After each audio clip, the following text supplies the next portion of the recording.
quel travail, quel avenir pour le travail. Alors, Karine. Nous en parlons avec Karine Bouyamed, Maxime Augusto, Karine d'accord, Aurélia Tison, Arnaud Dubief, Rémi Tisser et Lorena Groma. Merci Karine.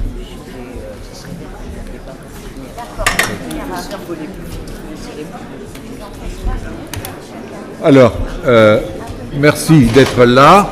On est au complet cette fois-ci.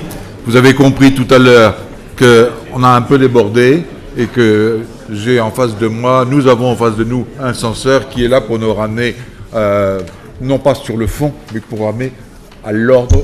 Malheureusement, nous n'avons que 3 minutes. Vous n'avez chacune.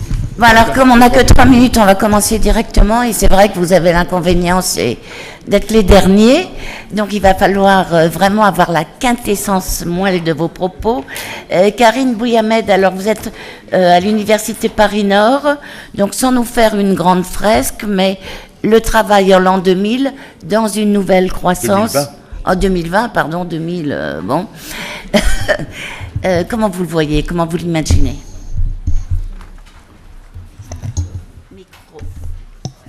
Donc bonjour, j'ai donc choisi de prendre une problématique comme fil conducteur qui est la suivante.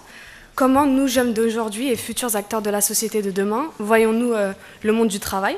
Donc on se demande qu'est-ce qui nous attend réellement plus tard. En effet, on est en temps de crise, mais dans 3 voire 5 ans, l'espoir est plutôt de mise d'après bon nombre de statistiques. Les perspectives quant aux métiers de l'avenir, les métiers de 2020 se tendent plutôt vers les métiers du médical, paramédical, de la banque, de la gestion. Chacun d'entre nous fait et a fait des études en vue d'avoir un métier qui lui plaît, qui lui correspond, avec des responsabilités plus ou moins importantes et à la clé un salaire, bien évidemment. Au cours de notre cursus universitaire, on est amené à faire des stages, voire des voyages à l'étranger. Je pense que c'est un point de départ pour une potentielle mobilité géographique pour plus tard. En effet, pourquoi pas travailler à Dubaï, à Miami, Los Angeles, au lieu de rester cloîtré dans un seul et unique petit bureau en région parisienne ou autre. On peut utiliser les nouvelles technologies, les technologies de l'informatique et de la communication, notamment Internet, qui permettent à chacun de travailler notamment à distance. Ça permet notamment aux jeunes mamans qui ne veulent pas quitter le domicile ou simplement qui veulent rester avec leur enfant de ne pas arrêter le travail. C'est un plus donc pour tout le monde et en effet aussi pour les entreprises qui verront diminuer les demandes de congés de maternité. Et c'est aussi un plus car ça va diminuer les compétitivités entre les salariés. En effet, s'il y a moins de salariés dans les entreprises, ça va peut-être diminuer la compétitivité, mais je pense qu'elle restera toujours. Enfin, je vais terminer par parler brièvement de la rémunération. On peut se demander s'il ne serait pas judicieux d'organiser des concours dans les entreprises afin de pousser chacun à être plus innovant et à faire émerger de nouvelles idées. Et bien évidemment, à la clé de chacun de ces concours, pourquoi pas une prime. Donc ça va pousser chacun à être de plus en plus innovant. Et pourquoi pas aussi un permis bonus pour chaque nouvelle idée, rentable pour l'entreprise bien évidemment. Le salarié se verra octroyer des petits bonus et à la fin, qui sera présenté sous forme d'une somme d'argent. Voilà. Merci. Ça dit un peu déjà.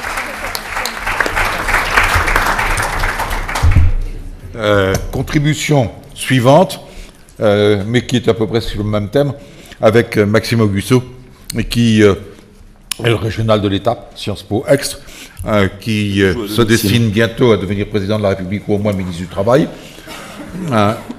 Alors, le travail, c'est la santé, dit-on. Est-ce que vous partagez toujours, après avoir bien réfléchi dessus, cette vision des choses? D'accord, donc le travail c'est la santé, c'était le titre de mon essai, mais j'ai un peu remanié donc ma présentation. contrairement à Karine, je suis un peu moins optimiste. En 2020, je pense que le chômage aura continué d'augmenter et que les jeunes auront encore plus de mal à intégrer le monde du travail. Ça part d'un constat simple, c'est qu'à l'échelle macroéconomiquement, je pense que la demande agrégée est trop faible, et ceci est dû donc à un mauvais partage des fruits de la croissance et des richesses. Bon, c'est rien de nouveau, c'est juste la thèse de Joseph Stiglitz dans son dernier livre, Le prix de l'inégalité.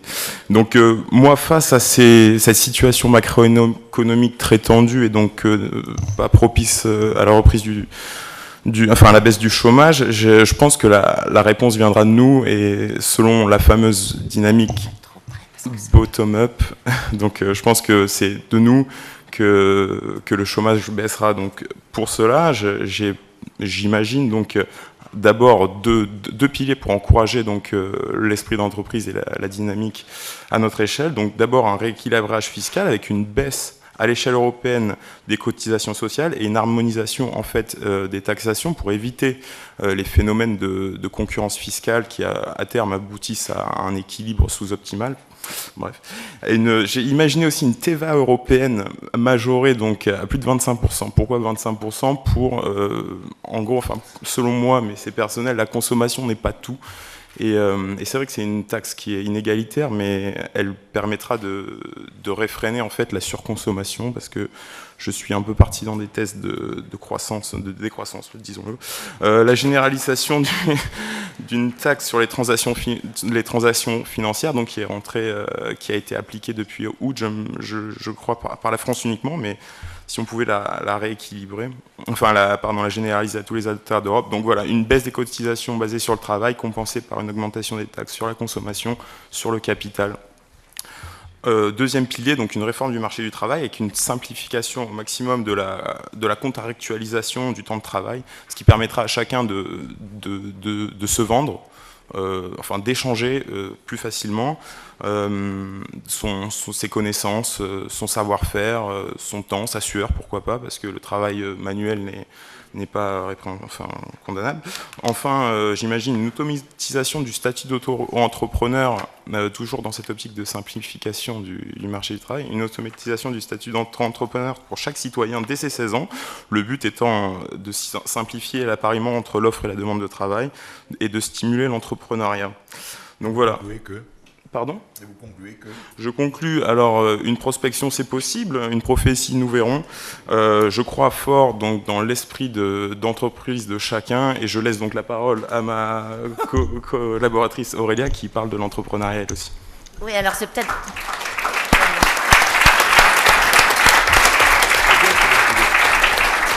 Je vous ai mis au chômage là en fait, non ? C'est peut-être les femmes qui vont sauver l'entrepreneuriat féminin. En tous les cas, c'est ce dont Aurélia Tison va nous parler, qui est de la fac, l'Université Aix-Marseille.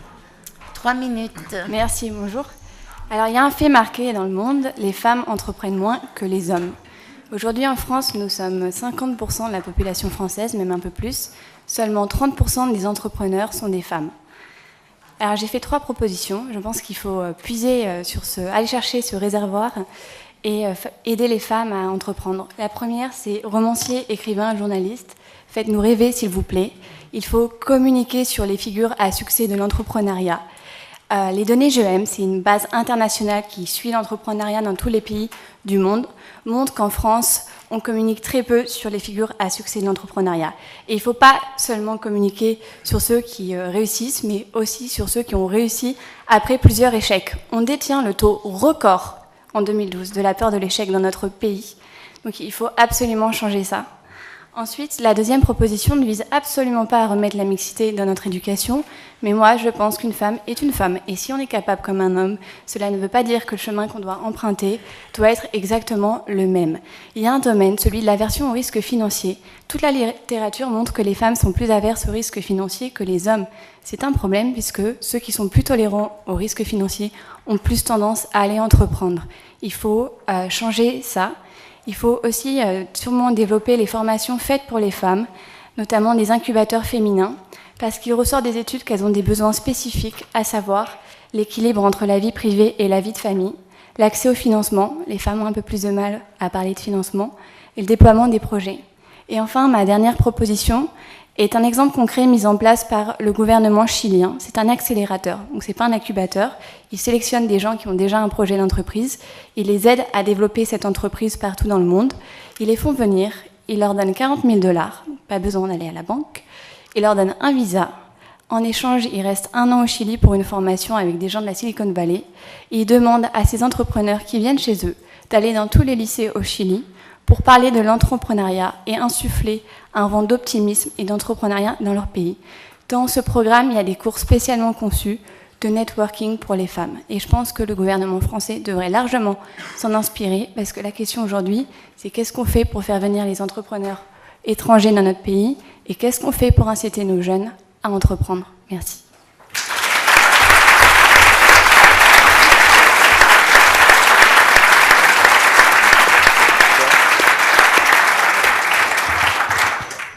Merci. Arnaud Dubief, c'est à vous. Vous venez de Lyon, et vous êtes de toutes les régions. C'est-à-dire que vous venez comme Racine du côté d'Épinal, et puis je vous ai descendu complètement à Lyon. Et quoi derrière, ça vous donne l'idée que nous devons peut-être essayer de nous unir, faire une union fédérale européenne au service d'une économie compétitive. C'est du moins ce que vous avez essayé de nous démontrer. Oui, j'avais parlé d'abandonner nos frontières carrément. Donc moi je vais surtout me concentrer sur la mise en place d'un Erasmus à la fois pour les salariés mais aussi pour les lycéens. Angela Merkel et François Hollande ont déjà esquissé un projet pour les apprentis, mais je pense qu'il faut approfondir cette idée parce que ce qui manque à la zone euro, c'est la mobilité des salariés.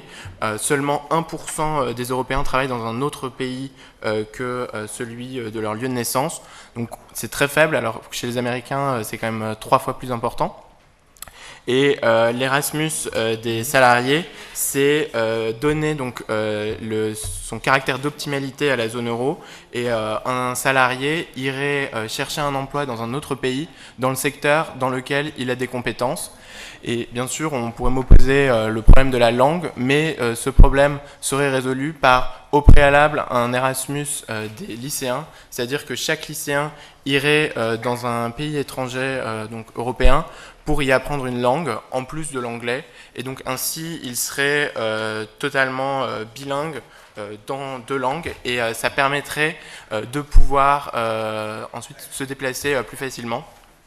Et c'est d'ailleurs le problème actuel parce que on constate en Allemagne qu'il y a une forte immigration d'Espagnols, mais ces Espagnols sont cantonnés à des emplois peu qualifiés parce que malheureusement ils ne maîtrisent pas l'allemand. Donc si ils avaient au cours de leur scolarité effectué un séjour en Allemagne ou dans un autre pays européen, ils auraient pu se déplacer plus facilement et effectuer un emploi pour lequel ils ont une qualification.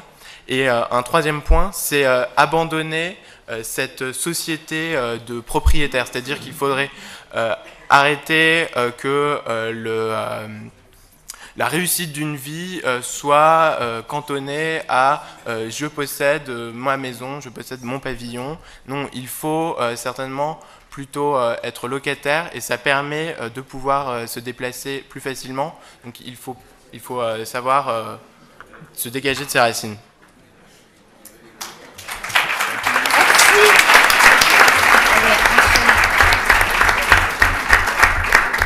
Avant-dernier intervenant, ambitieux, Rémi Tisser, de l'ICAM Toulouse. Et vous nous parlez, ou votre rêve, c'est que si on se donnait tous la main, y compris ceux que l'on ne connaît pas, ou que l'on n'a pas envie, a priori, de connaître, et si on avait à apprendre d'eux, et si on apprenait à s'écouter mutuellement. On vous écoute, vous. Donc aujourd'hui, le monde du travail manque de diversité. La division stricte, cloisonnée et verticale des tâches et des décisions dans le monde du travail est simpliste. On ne peut pas affronter la complexité du monde économique avec les schémas anciens qui reposent sur la division.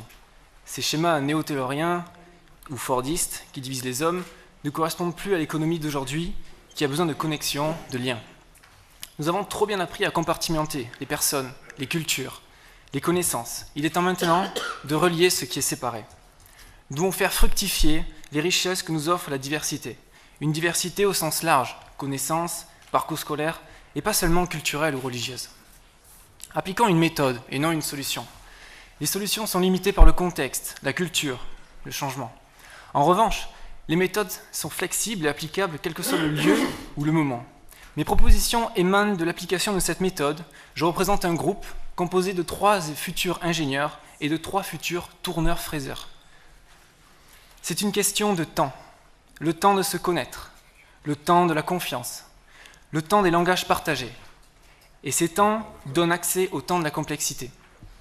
Les 3 premiers temps sont des activités hors temps, non comptabilisées. Car il est urgent de se connaître, mais on ne peut pas le faire dans l'urgence. Le temps est la condition de la confiance, mais aussi la récompense de celle-ci. On en récolte la pérennité des rapports sociaux et celle de l'activité économique. Le temps du langage partagé, c'est prendre le temps de savoir si on parle de la même chose, si on parle le même langage. Dans notre essai, nous avons échangé autour des mots, et Margot, coécrivaine, a proposé pérennité. Malheureusement, ce terme a été incompris par Sophie Kuhl et Hossein, 2 autres coécrivains, arrivés en France que depuis 2 ans. De leur point de vue, la culture occidentale, basée sur l'instantané, ne peut pas être pérenne. Le temps de la complexité est la dernière étape. Affronter la complexité en 2020, c'est relier ce qui est séparé. Par exemple, la séparation dans le monde économique. Une entreprise divise son activité à travers le monde. Si ceci est fait à l'extrême, elle ne sait même plus qui fait quoi. Les enfants chinois sont-ils exploités? Dans l'explosion de la division des tâches, on perd le sens du produit. En divisant toutes les tâches, on peut prendre des vessies pour des lanternes, pardon. Aujourd'hui, les mots appropriés seraient du cheval pour du bœuf. C'est grave. Des emplois sont supprimés et des gens sont abusés. Notre rencontre pour écrire l'essai n'a pas été efficiente. On a passé beaucoup de temps pour produire que quelques pages, mais elle a été efficace au niveau des rapports humains. Il y a eu une transformation évidente des participants à la fin de ce travail. Cette rencontre ne se terminera jamais. Nous avons entamé le temps des complexités avec un échange constant entre les 6 personnes, et j'en suis sûr, cette méthode peut s'appliquer à plus grande échelle.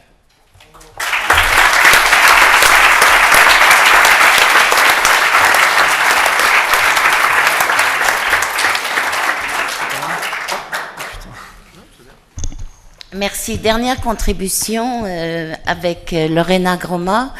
Une phrase dans votre contribution qui a beaucoup marqué, notamment Jean-Hervé Lorenzi, qui dans une interview de l'Express la relevait: l'éducation nationale m'a tué. Écrivez-vous. C'est vrai que c'est une phrase forte. Le thème de votre intervention, c'est sur l'égalité des chances face au travail. Donc vous avez eu le sentiment que l'éducation nationale vous a tué, mais que l'école de la deuxième chance vous a sauvé. 3 minutes pour vous, Lorena. Donc, bonjour, moi c'est Lorena. J'ai fait... Enfin, je parle de l'avenir du travail au cœur d'une nouvelle croissance, mais j'ai axé ceci sur un exemple sur moi et sur les jeunes déscolarisés. Donc, l'avenir du travail s'applique à tous les jeunes, donc y compris nous qui n'avons pas forcément de diplôme. Et donc, on sait que dans la logique des choses, un avenir passe par une insertion professionnelle, surtout basée sur les jeunes. Donc, moi qui suis stagiaire à l'école de la deuxième chance, on a appris lors de nos stages à développer un avenir professionnel et personnel, à développer des compétences et des pratiques grâce à des tuteurs et formateurs qualifiés. Donc nous qui sommes des jeunes déscolarisés au bord de la route, on nous a laissés sur des carreaux, on a eu la chance de recevoir un apprentissage qui nous permet de reprendre confiance en soi et avoir de l'estime pour nous. Donc en plus, on constate de nos jours que les diplômes, ils ne favorisent pas en eux-mêmes l'insertion des jeunes dans le monde du travail. Donc il est fortement recommandé et même obligatoire d'avoir de l'expérience professionnelle pour pouvoir travailler en un temps raisonnable. Donc, de ce fait, moi je dis que l'éducation nationale devait penser à remédier à le manque d'expérience des jeunes et de penser à développer des compétences professionnelles pour les étudiants. Donc, pour ceux qui ont eu des difficultés scolaires ou pas, Moi, je pense que dans un sens, il faudrait plus de structures pour les jeunes déscolarisés, comme l'école de la deuxième chance. Donc, qui a permis à beaucoup d'entre nous de trouver du travail et de nous former dans les savoirs de base, français, maths, etc. Et de développer nos expériences. Donc, l'éducation aussi est une chance. Donc, on doit tous lutter contre les facteurs de la déscolarisation en mettant en place de plus en plus de structures comme celle-là. Donc, en gros, on affronte l'avenir et nous sommes là pour y participer. Voilà.